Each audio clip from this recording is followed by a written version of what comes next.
우리 두 번째, 컨택트, 언택트, 온택트 사이에서 교회는 한 몸 공동체로 뭉쳐야 한다라는 제목으로 좀 길지만 좀 나누도록 하겠습니다. 에베소서 4장 11절로 16절인데요. 저와 여러분 한 절씩 교독하겠습니다.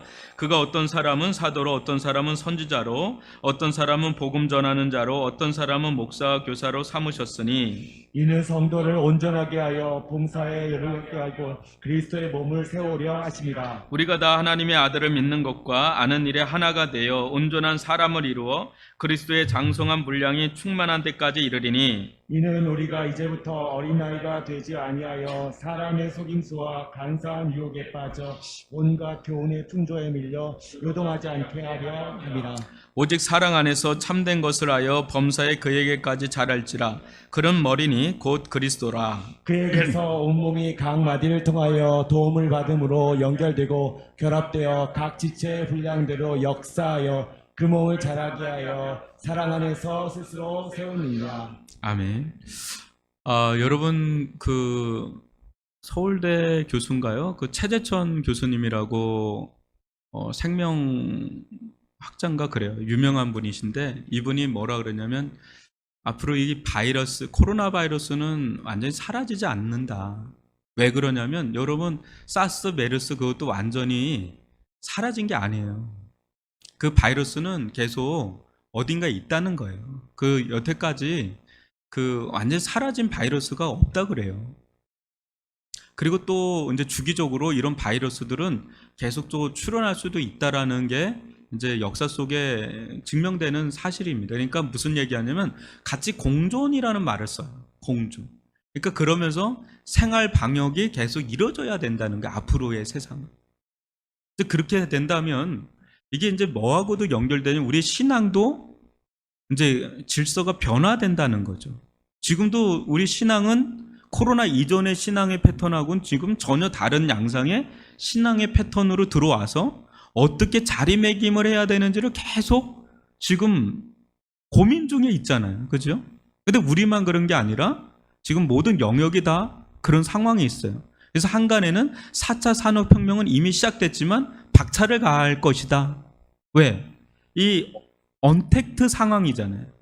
그죠? 이 컨택트 상황으로 우리는 늘 모든 게 다 운영되어 왔었거든요. 지금까지. 뭐든지 만나서 뭐하고 다 그러잖아요. 근데 지금 코로나로 인한 언택트 상황이에요. 그러니까 이 언택트 상황에서 여전히 사람들은 경제 활동을 하고 또 만남을 유지해야 되잖아요. 근데 그 만남과 경제 활동을 이어지는 역할을 하는 게 이제 온택트라는 거예요. 이제 온라인이 그것을 메꿔주고 있기 때문에 그 거대한 사회적 거리만큼의 그 공간을 온택트가 온라인이 메꿔주고 있기 때문에 4차 산업혁명은 이미 시작됐지만 더 박차를 가할 거다라고 얘기하는 사람도 있는 반면에 뭐라 그래요? 4차 산업혁명으로 간다 그럴 때 그와 같은 것들에 대한 제품들,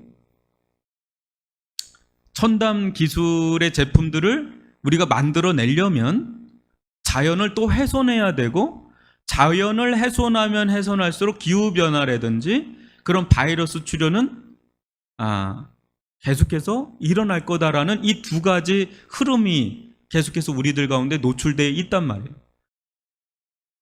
근데 제 예상으로는 이쪽으로 4차 산업혁명 쪽으로 갈 거면서 이것도 양상이 될 거다.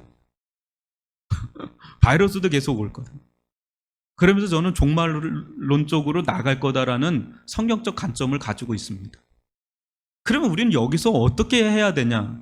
그냥 마냥 그러면 막 이렇게 저항하면서 해야 되냐? 이 컨택트, 언택트, 이 온택트 이 사이에서 지금 우리가 교회적으로 가장 직면하고 있는 문제는 공동체성이에요. 이제 다들 이제 모래알처럼 흩어져 있잖아요. 근데 교회는 어떤 곳입니까? 왜 우리가 예배 드리는지 아세요? 왜 우리가 교회에서 교제를 나누시는지 아세요? 그 의미를? 우리가 우리가 다 흩어지잖아요. 교회 예배를 끝나면 다 흩어집니다. 흩어져서 내가 종사하는 곳에서 믿는 사람은 극히 드물어요. 드물어서 믿음이 다운돼요. 내가 믿음을 확증받을 길이 없어요. 주로 선교사적인 입장에 나가서 전도의 대상들하고 주로 만나다 보니까 많이 치이고 또 적지 않게 트러블이 생기고 스트러글이 되고 그러면서 다운돼서 옵니다. 오는데 여기서 어때요? 같이 나만 외로이 믿는 게 아니라 같은 언어와 같은 영과 같은 말과 같은 찬양과 기도와 말씀을 나누는 이 지체들을 보면서 우리의 믿음이 격려가 되고 위로가 되고 안위가 되고 회복이 되고 강해지고 강화되는 이런 일련의 일들이 예배와 소그룹에서 이루어져서 또 파송돼서 나가는 거예요. 그런데 문제가 지금 뭡니까? 지금 현장에서 나오는 사람마저도 예배만 하고 교제를 하지 못하는 그런 공백이 있지요. 그러면서 더 이제 오랫동안 떨어져 있는 우리 지체들이 있지요.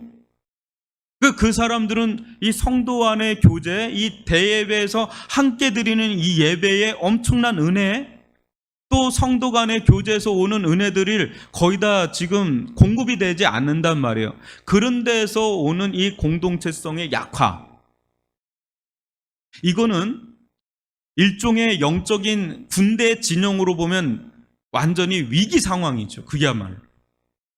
여러분, 우린 영적인 싸움을 하는 데잖아요. 교회는 어떤 곳이죠? 교회는 힐링의 장소예요. 구원의 장소예요. 그러나 또 하나 교회는 영적 전투지면서 그리스도의 군대란 말이에요. 하나님의 군대란 말이에요. 근데 이 군대가 흩어져 있네요. 근데 이건 어쩔 수 없는 상황이네요. 그럼 우리는 온택트적인 영성에 대해서 눈을 떠야 되는 거죠. 저는 두 가지를 다 생각을 합니다. 저는 될 수만 있다면 이 컨택트 안으로 와야 된다는 생각을 많이 합니다. 저는 요즘 책도 많이 읽고 뭐 이렇게 조사를 계속 하고 있어요. 리서치를. 일반 기업체라면 저는 온택트로 가겠어요.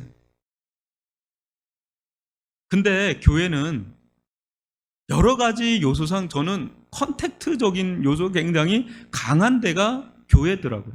생각을 아무리 해봐도. 이쪽으로 오는 걸 지향하되 그렇다고 해서 지금 같은 상황에서 무조건 이거를 얘기할 수는 없잖아요. 그럴 때 그 메꿔주는 건 온택트인데 이 온택트에서 우리의 영성이 어떻게 유지돼야 되는지는 우리 교육자들도 노력을 해야 되지만 우리 성도들도 여러분들이 정말 신앙인이고 정부의 말보다 더 잘 듣는 하나님 말씀 더 잘 듣는다면 여러분들은 공동체성을 위해서 노력을 하셔야 돼요. 같이. 어떤 노력을요? 같이 어떤 면으로도 줌을 통해서든 뭐 전화를 한다든지 심지어는 다 만나잖아요. 그러니까 소소하게 여러분들 만나시는 그 여러분들이 이 교제권, 이 공동체성을 회복하는 데 있어서 애를 써야 된다는 거죠. 여러분 오늘 이 말씀도 보면 하나님은 교회에 이 목사와 교사를 주셨고 또 이들을 통해서 신앙의 온전함을 유지하도록 하는데 지금 예배 하나 가지고는 신앙의 온전함을 유지하기가 어렵잖아요. 뭐가 필요해요? 양육이 필요하고 또 훈련이 필요한데 이게 다 차단되어 있단 말이에요. 그래서 이 부분에 대해서 저는 계속 고민 중에 있어요. 온택트를 통해서라도 양육을 하고 신방을 하고 기도를 해주고 해야 되겠다라는 생각을 계속 하고 있습니다. 안 되면 어떻게든지 뚫고 나가야 되잖아요. 믿음은. 어떻게든지 성도들과 접해서 이런 길을 우리가 자꾸 모색을 서로가 해야죠. 그래서 믿음이 확인받고 위로받고 인크리지 되고 안위함을 받는 이런 길들을 가야 된단 말이죠. 저는 오늘도 감사한 얘기를 들었는데요.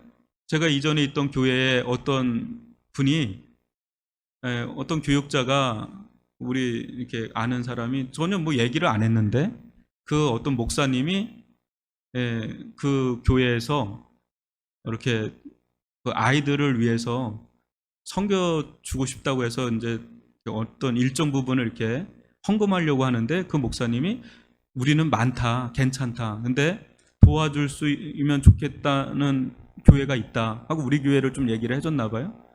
그분은 우리를 전혀 몰라요. 저도 모르고 막 그런데 헌금을 해 오셨어요. 그 몇 백, 100이 넘는 거. 이게 교회예요. 이게 공동체성. 우리는 예수의 이름으로 그냥 하나 된 공동체, 형제자매로.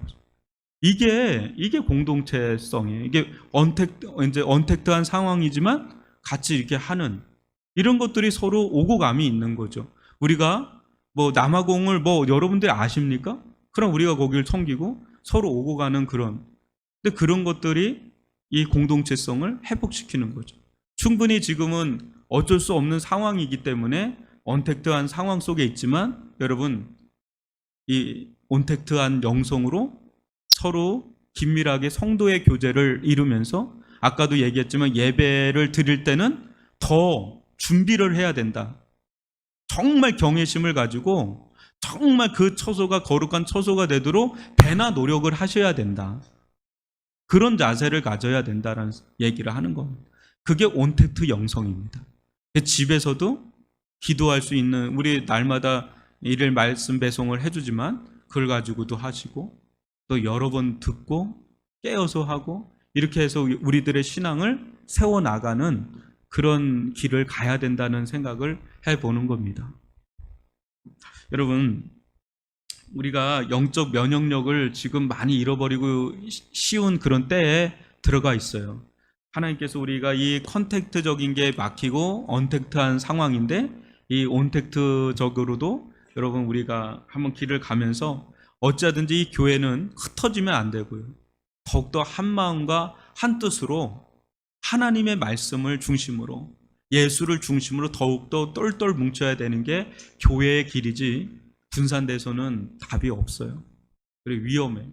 우리 이 시간 교회를 위해서 한몸 공동체가 되게 하시고 온택트 영성 속에서 하나 되는 그런 교제의 권과 또 교회의 교회됨을 유지할 수 있게 해달라고 지금 매우 어려운 위기의 상황들이 많이 노출되어 있는데 하나님 주님께서 우리로 하여금 상황은 이렇게 됐지만 그 상황에 믿음으로 빨리 적응해서 서로 하나 되는 공동체로 든든하게 서나갈 수 있게 해달라고 우리 주여 한번 부르면서 기도합시다.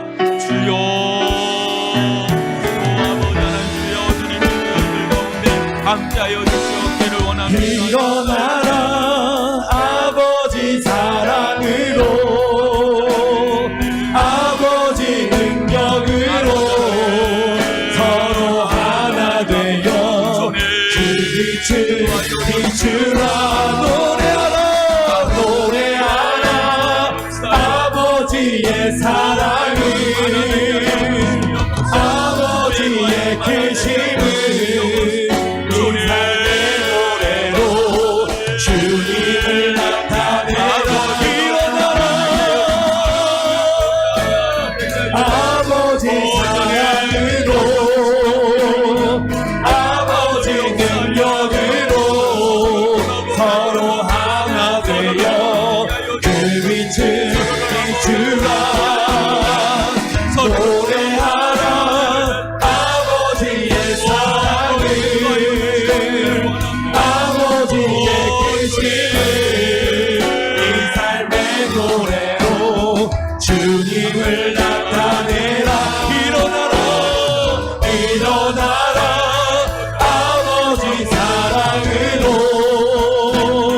아버지 능력으로 서로 하나 되어 그 빛을 비추라 노래하라 아버지의 사랑을 아버지의 계심을 이 삶의 노래로 주님을 나타내라 일어나라 아버지 사랑으로 아버지 능력으로 서로 하나 되어 그 빛을 비추라 노래하라 아버지의 사랑을 아버지의 계심을 이 삶의 노래로 주님을 나타내라 일어나라 우리 이 시간 마지막 좀 기도할 때요 지치지 말고